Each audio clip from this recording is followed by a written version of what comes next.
오늘 함께 볼 생명의 말씀은 여호수아 6장 2절에서 7절의 말씀이 되겠습니다.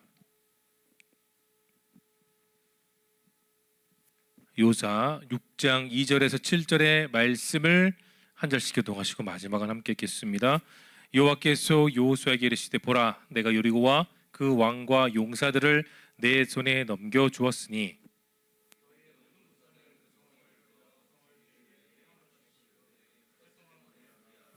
제사장 일곱은 일곱 양각 나팔을 잡고 언약궤 앞에서 나아갈 것이요 일곱째 날에는 그 성을 일곱 번 돌며 그 제사장들은 나팔을 불 것이며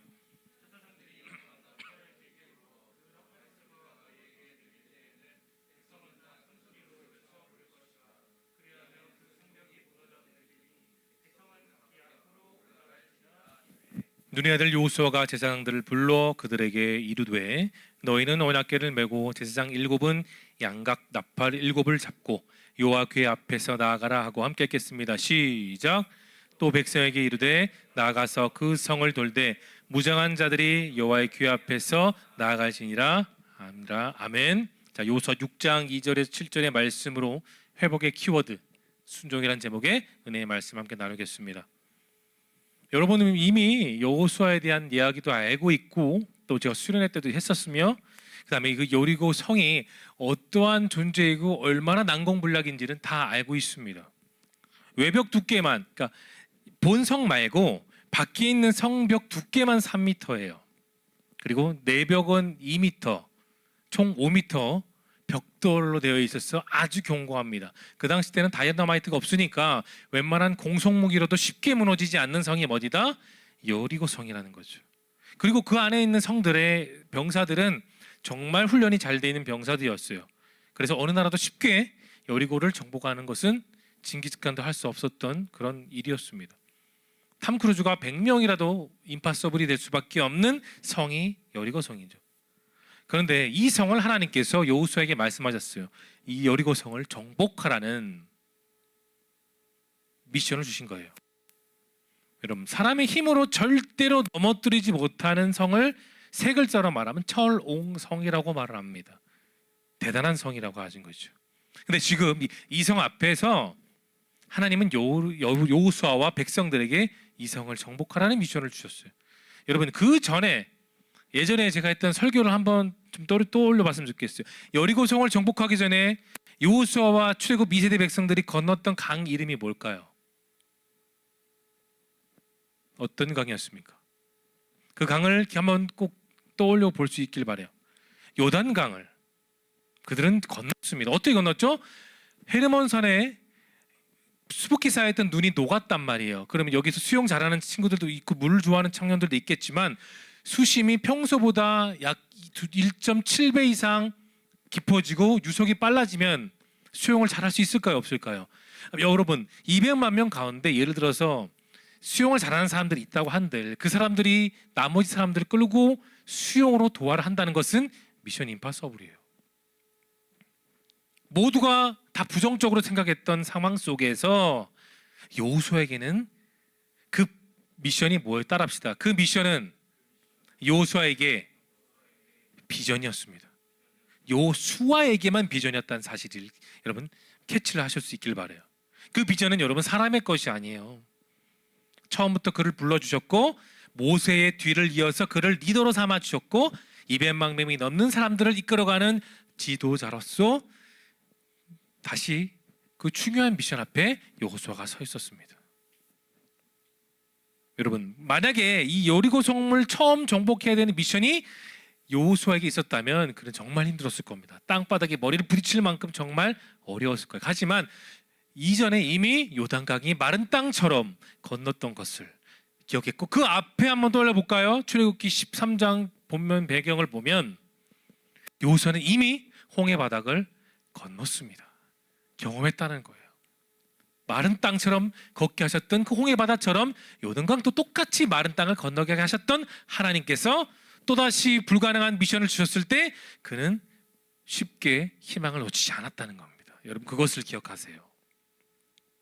물론 요단강을 건너는 바로 시점 앞에서 그는 두려웠습니다. 여리고성 앞에서도 똑같은 두려움이 그에게 있었어요. 사람이기 때문에. 그러나 하나님은 사람들에게 직접 보여주셨단 말이에요. 홍해를 그렇게 보여주셨고 요단강을 그렇게 보여주셨던 것처럼 여리고도 똑같은 하나님의 역사와 하나님의 능력으로 열어주실 것을 하나님께서 보여주신 겁니다. 자, 6장 2절 한번 열어볼게요. 현대인의 성경으로 여러분 한번 크게 읽어볼게요. 시작.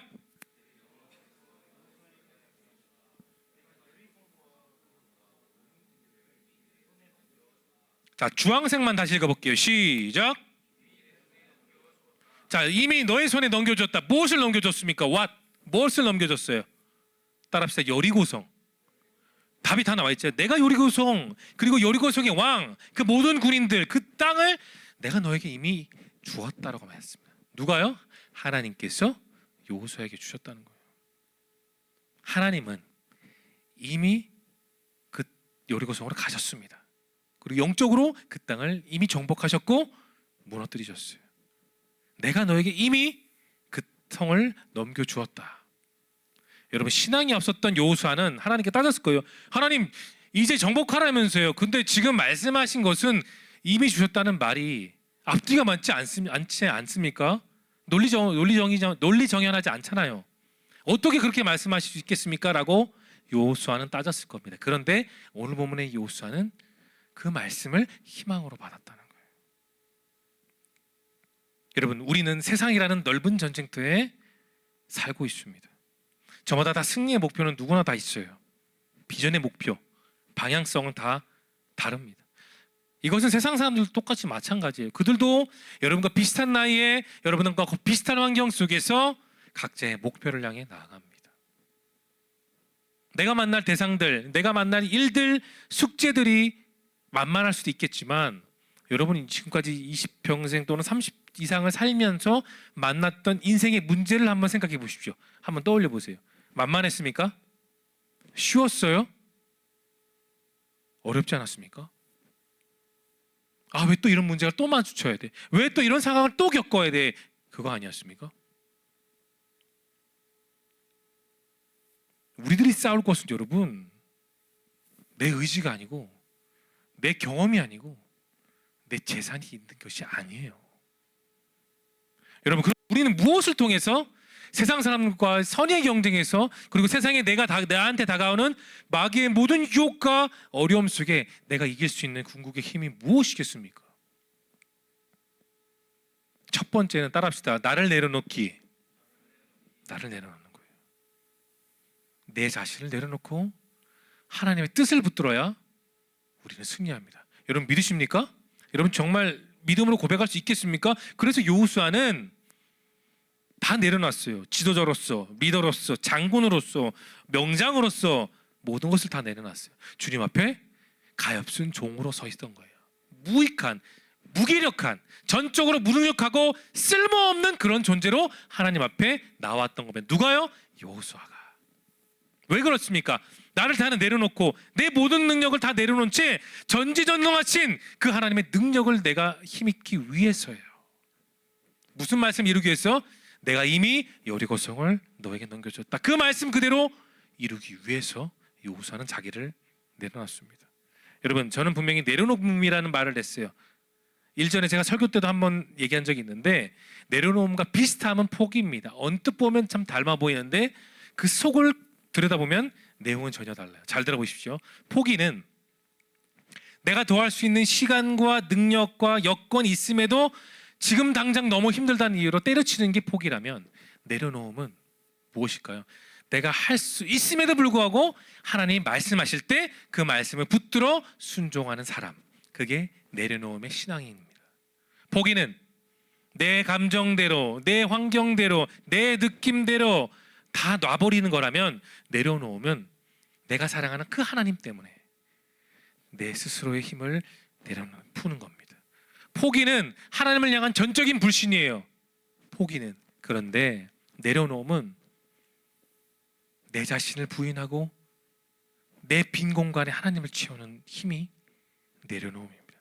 포기는 시작과 중간을 아니라 끝만 보고 부정적인 생각을 하는 것이 포기라면, 여러분, 내려놓음은 새로운 시작을 바라보는 발걸음이 내려놓음입니다.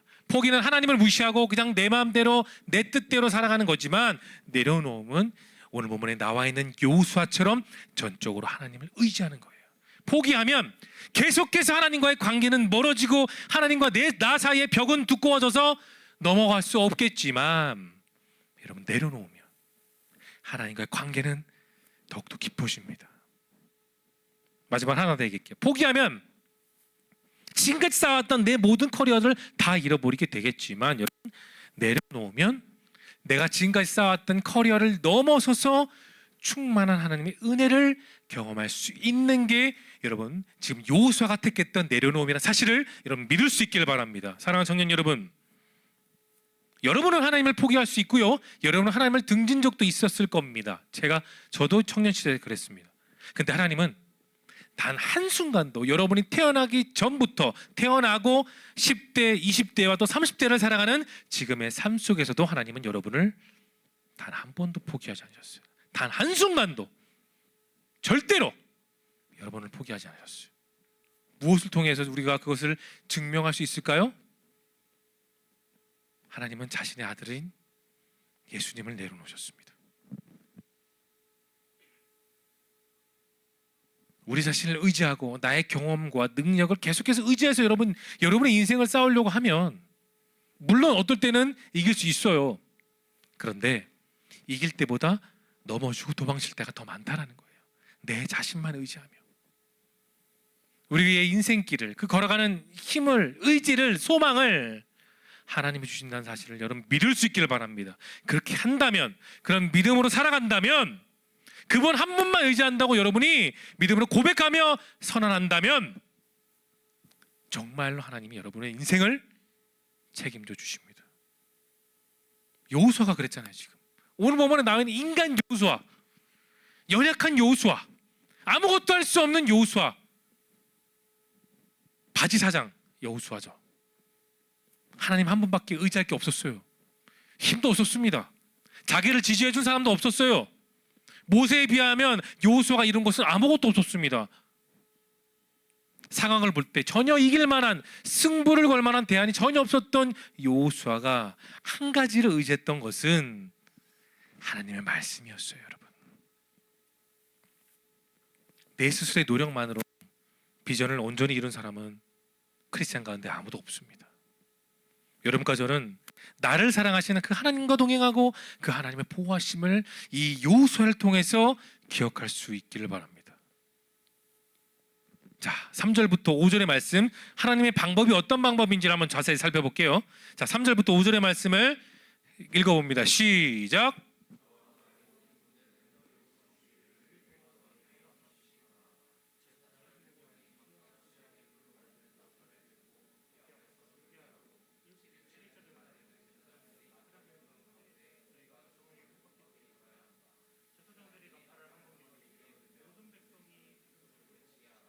그러면 그 성벽이 무너질 것이다. 그때 너희 모든 군대는 곧장 성 안으로 쳐들어가야 한다. 자, 여호수아를 통해서 하나님은 세밀한 방법을 알려주신 겁니다. 말씀을 계속 열어주세요. 자, 저거 따라오세요. 자, 여호수아야, 너와 내가 너에게 명령했던 그 군대는 어떻게 하라고? 여리고성 주위를 매일 하루 동안 몇 바퀴? 따라합시다. 하루에 한 바퀴씩 6일을 돌기. 첫 번째예요. 자, 두 번째, 따라합시다. 7일이 되는 날 성을 7바퀴 돌기. 자, 마지막 세 번째입니다. 제사장이 나팔을 불면 모든 백성은 일제히 함성 외치기. 세 가지 방법이었습니다. 여러분 말씀을 잘 보십시오. 자, 하나님의 정복 방식이 이해가 되십니까? 어우, 하나님 정말 훌륭한 방법이시네요. 자, 저뿐만 아니라 다른 청년들이나 다른 세상 사람들도 이 방법을 잘 따르고 올 것 같네요라고 해서 여러분 생각 드세요? 저 말씀만 보면? 저는 저 말씀을 묵상하면서, 물론 제가 목사이지만 하나님 너무하신 거 아닙니까? 저는 그런 생각이 솔직히 들었어요. 왜 그럴까요? 안전한 방법입니까 지금? 너희가 성을 줄 때 예를 들어서 매일 한 바퀴씩 6일 동안 돌아라. 대신에 완전 문장을 해라. 완전 무장을 해라. 그렇게 말씀하셨으면 좋았지 않겠습니까? 근데 3절부터 5절까지 말씀을 보면 너희는 완벽하게 무장하라 말씀이 있어요, 없어요? 전혀 없어요. 매일 성을 6일 동안 한 바퀴씩만 돌고 일곱째 되는 날 7바퀴 돈 뒤에 제사장 양각 나팔을 불면 그 성을 외치고 쳐들어가라. 여러분, 과연 하나님께서 그 성을 우리에게 주시겠어? 아무나 정복 못하는 성인데, 그런 의심이 들 법도 한데, 정말 멋있게도 여호수아와 이스라엘 백성들은 이성적인 합리적인 생각을 하나님의 방법에 대조하지 않았다는 거예요. 하나님 편에 섰습니다. 뭐라고요? 하나님 편에 섰다는 겁니다. 여러분과 제가 인생을 살다 보면 하나님이 주신 생명의 말씀보다 내 평소의 생활의 그 루틴들이 내 기준과 내 생각과 내 상식으로 보면 더 잘 맞을 때가 맞아요. 맞지 않습니까? 거기 끄덕이는 청년도 있는데, 자, 다시 보십시오. 하나님의 그 말씀보다 내가 평상시에 생활하는 그 루틴과 상황과 환경과 방식이 오히려 더 편하고 더 맞고 이해가 되는 게 현실이라는 거예요. 그런데 하나님께서는 분명히 나를 위한 말씀을 주셨어요. 그런데 그 말씀보다 내 판단과 내 생각이 참 잘 맞아야, 이 아구가 잘 맞아야 순종하는 마음이 든다는 거예요. 여러분 그거 알아요? 주님의 말씀과 가르침은 내 생각과 다를 때가 참 많다라는 겁니다. 말씀을 여기 묵상하는 청년들 있잖아요. 달라도 너무 다릅니다. 그 하나님 말씀 앞에 내가 서면 내가 손해를 보고 내가 아픔을 겪고 내가 억울해야 돼요. 그런 입장이라는 거예요. 말씀 앞에 서는 여러분 각자가 그렇습니다. 그러나 우리는 하나님 말씀하심에 따라가야 돼요. 여러분, 제가 왜 회복의 키워드 순종이라고 말씀하신 줄 알겠습니까? 여호수아가 그랬기 때문이에요. 여러분, 여호수아 1장부터 마지막 장까지 보시면 여호수아가 자기 생각으로 하나님께 고백하거나 원망하거나 질타하거나 따진 적이 한 번도 없어요. 한 번도 없습니다. 내게 여유가 없고 시간도 없는 상황이라 하여도 하나님이 나한테 말씀하시면 그 말씀에 따라가야 되는 겁니다. 그게 우리의 승부를 볼 수 있다는 거예요. 자, 하나님께서 우리에게 주신 말씀인데 마가복음 12장 말씀 열어볼까요? 30절과 31절을 자, 여러분 목소리 읽어볼게요. 시작.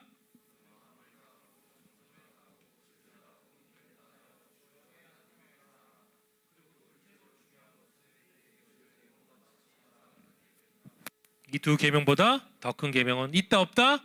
없다. 누가 말씀하셨죠? 우리가 사랑하는 예수님이 말씀하셨어요. 제자들에게, 수많은 사람들에게. 여러분 말씀 열어주세요. 자, 이 구절 앞에서 정말 우리 좀 해봅시다. 진실 게임. 뭐라고요? 내 속마음을 여러분 이 성경 구절 앞에 도입시켜 봅시다. 보자는 거예요. 싹 드러내자고요. 여러분은 내 자신이 아닌 다른 사람을 정말 나만큼 사랑할 수 있습니까? 속으로 대답하십시오. 겉으로 대답하는 것보다. 예수님이 가르쳐 주신 말씀을 여러분 한번 곱씹어 보세요. 지금 말씀뿐만 아니라 제가 여기서 거의 100번 넘게 했던 설교 가운데 그 설교들을 한번 생각해 보십시오. 본문에 나와 있는 예수님의 말씀을 유심히 보면 참 사람의 상식이 어긋난다는 말씀이 많아요. 상식적으로 안 통한다는 거예요. 상식이 통하지 않다고요. 누가요? 예수님이요. 우리의 상식, 우리의 경험, 우리 이성과 하나님의 예수님의 말씀은 늘 상충되어 있다는 거예요.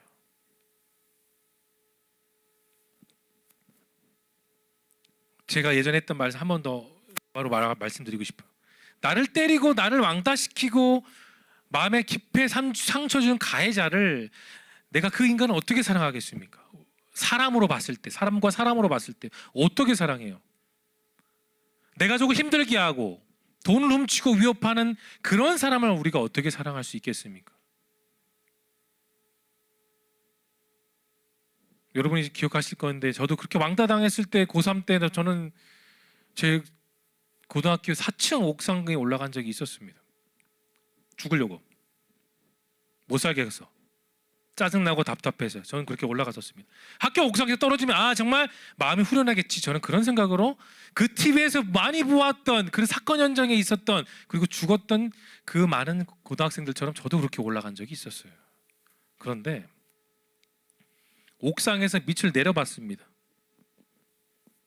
막 이제 막 죽으려고 했던 그런 상황 속에 하나님의 음성이 아니라 저에게 뭘 보여줬냐면 기도했던 어머니의 모습을 보여주는 거예요. 울면서 기도하시는 그 어머니의 모습을 왜 하필 그때 나한테 보여줬을까? 짜증나게. 일평생 하나뿐인 아들을 위해 달려오신 그 어머니의 기도와 눈물을 하나님은 딱 저에게 선명한 영상으로 보여주셨던 겁니다.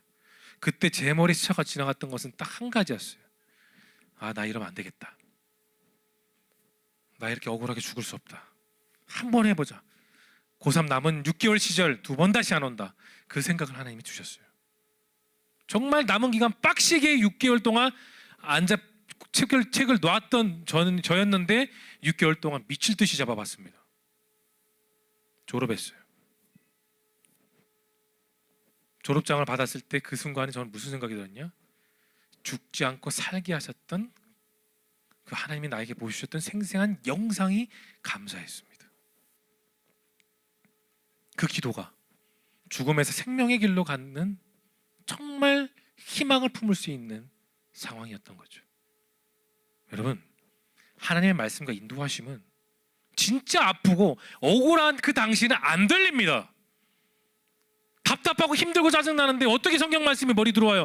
내 감정이 지금 전부인데 꽉 차 있는데 만석인데 10,000원인데 어떻게 들어오겠습니까? 제가 그랬거든요. 억울한 일을 당하고 마음이 차가워할 수 없는 그런 가운데 하나님은 말씀을 주신 게 아니라 저에게 정말 필요한 장면을 주셨던 거예요. 인간 이순종에게 19살 고3 수험생이었던 이순종에게 가장 필요한 것은 무엇인지를 하나님이 보여주셨던 겁니다. 하나님 저에게 그렇게 기다려 주셨어요. 저를 책망하지도 않으셨고 저를 원망하지도 않으셨고 목사의 아들이었던 저를 끝까지 기다려 주셨던 겁니다. 그 시간을. 어떻게 우리 스스로에게 악한 일을 행했던 사람들을 쉽게 사랑할 수 있겠습니까? 말씀 우리의 삶 속으로 볼 때 내 입장과 전혀 맞지 않은 게 맞는 거예요. 정확한 거예요. 맞습니다. 그게 팩트예요. 솔직해집시다. 그런데 여러분, 우리 생각과 판단과 상식이 어긋나 보이는 그 말씀의 깊이로 여러분 함께 들어가 보면요, 그 깊은 말씀 속에 내 인생의 반전의 역사는 나타나게 되는 겁니다. 내가 맞이하는 삶 속의 수많은 전쟁에서 내가 담대하게 일어서고 승리할 수 있는 것은 나의 생각 꺾고 하나님을 바라보는 데 있는 거예요. 여러분, 그렇게 할 때 비로소 승리할 수 있습니다. 자, 여호수아 6장 15절 한번 열어볼까요? 과연 하나님의 방법이 통했는지 안 통했는지 자, 한번 보겠습니다. 15절 읽어볼게요. 시작.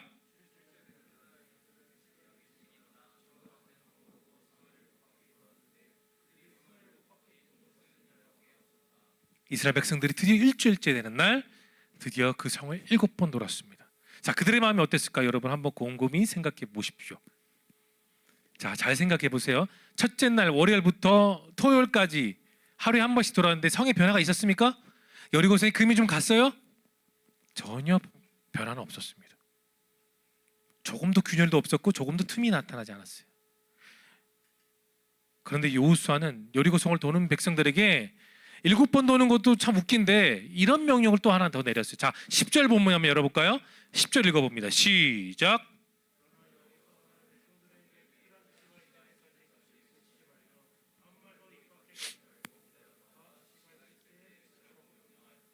여호수아가 지시할 때까지 백성들은 침묵을 유지하라는 거였습니다. 걷는 것도 지금 변화가 없어서 짜증날 텐데 아무런 변화가 없는데 거기서 또 조용하래요. 입을 막으라는 겁니다.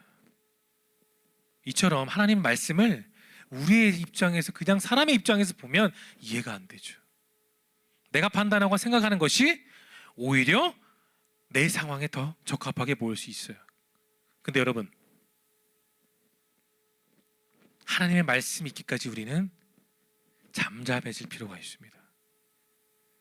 순종하는 건 정말 힘들어요. 어렵습니다. 내 생각을 다 내려내야 되기 때문에 10개 중에 9개를 내려놓고 1개 붙든다고 그게 순종이 되지 않거든요. 싹 다 내려놔야 돼요. 여러분, 히브리서 11장을 보면 여러분이 잘 아는 수많은 성경 인물들이 거기 등장합니다. 노아를 시작으로 아브라함, 모세, 이름만 들어봐도 그 사람이 어떤 사람인가 알 수 있는 그런 위인들이 등장하죠. 이들의 공통적인 믿음이 있었기 때문이라고 히브리서 11장은 말하고 있어요. 그것은 1차적인 의미예요. 맞아요. 근데 저 파고들어 볼 때 여러분, 믿음만이 아니라 잘 들으십시오. 모두가 순종할 수 없는 답답한 상황 속에서, 막힌 상황 속에서 순종했다는 거예요. 그랬다는 겁니다. 내 삶의 희망을 이루고 거기서 정말 축복을 누리기 위해서 순종해야 됩니다. 무엇을요? 하나님의 말씀하심에 대해서입니다. 끝까지 순종해야 되는 거예요. 사랑하는 청년 여러분, 하나님은 우리 각자의 삶을 주셨습니다. 희망도 주셨고 비전도 주셨어요. 우리 비전은 우리 스스로가 만든 것이 아니라 하나님이 우리에게 주신 거라는 것을 여러분 믿을 수 있기를 바랍니다. 순종하는 것이 내 일상상에서 보면 참 뻔한데 손해 봅니다. 아픕니다. 왜 내가 저 사람을 사랑해야 되고, 왜 내가 다시 나아야 되고, 왜 내가 그렇게 손해를 봐야 되는가? 답답하죠. 하나님의 말씀 앞에서. 그런데 그것이 내 비전을 이루고 내 삶 온전히 변화된다는 사실, 그 비결이라는 겁니다. 여러분 그거 알아요? 하나님은 아무 말씀 없으시다가 내가 진짜 바빠서 미칠 지경인데 정말 마음에 여유가 0.1도 없는데 하나님은 나에게 너 교회 봉사해, 너 교회 가서 교사해, 너 계속해서 순모임 나와, 그런 말을 줄 때가 있다는 거예요. 쫓기는 상황 가운데서도 하나님은 계속해서 우리가 교회로 나오고 계속해서 하나님 말씀을 붙들고 계속해서 그 말씀을 통해 세상을 정복하도록 말씀하십니다. 말씀을 정리할게요. 우리가 오늘 읽진 않았지만 결국은 그 하나님의 방법은 통했습니까? 안 통했습니까? 통했습니다. 7번 다 돌고 제사장이 양각나팔을 불며 함성을 지를 때 여리고 성은 그 두께 5m 벽이 완전히 다 무너졌던 거예요. 싸그리 다 무너졌습니다. 그리고 전진해서 여호수아가 통해 여리고 성을 정복할 수 있었습니다. 하나님은 늘 우리에게 말해요. 너의 그 이성과 너의 그 생각과 너의 감각을 내려놔라. 말씀을 붙들어라. 그것이 너희들의 삶을 회복하는 희망이 된다. 주님이 말씀하십니다. 앞으로 여러분의 모든 인생 가운데 그 하나님의 인도하심이 그냥 성경 속에만 있는 것이 아니라 내 삶 속 깊이 들어와 내 삶의 영성이 회복되고 비전이 굳건히 세워져 여러분의 삶이 희망으로 가득할 수 있기를 예수님의 이름으로 축원합니다. 기도합시다. 사역사하시는 주님, 주님의 말씀 앞에 설 때는 정말 막막하고 답답하고 힘들 때가 참 많습니다. 왜 굳이 이런 상황에 이런 상황으로 나를 이끌어 가시는지 이해가 되지 않을 때가 있죠. 그러나 주님, 저희는 주님의 자녀들입니다. 크리스찬들입니다. 이성과 감성과 생각으로 신앙생활하는 것이 아니라 영성으로 신앙생활할 수 있도록 이끌어 주시옵소서. 온전히 주님의 말씀에 순종하며 새로운 한 주 주님과 함께 동행하기를 진심으로 소망하며 예수님의 거룩하신 이름으로 기도드리옵나이다.